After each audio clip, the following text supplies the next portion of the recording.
Құрметті Өмірзақ Озғанбайұлы, сізді 80-нің сеңгіріне шыққан төл мерейтойыңызбен шын жүректен құттықтаймыз. Ғылым жолында атқарған қажырлы еңбегіңіз алдағы уақытта да талай жанға шырақ болары анық. Мінсіз қызметіңіз үшін алғыс айтамыз. Деніңізге саулық, отбасыңызға амандық тілеймін. Ізгі ниетпен Нұр-Сұлтан қаласының әкімі Алтай Сейдерұлы Күлгінов мырзадан өзіңізге осындай.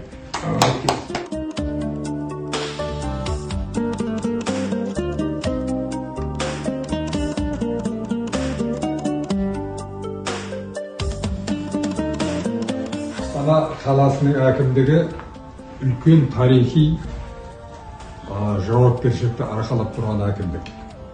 Қай елдің де астанасының әкімдігіне қойылатын талап өте жоғары.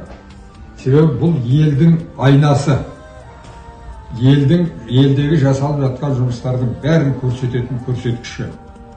Қанша шетелдік қонақтар келеді, қанша елімізде алуан түрлі басқосу, жиналыс, конференциялар, түрлі симпозиумдар өтеді.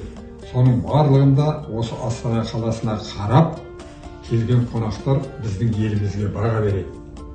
Мінекей сол бағаға лайықты әдемі мынандай көркем Астана салынды.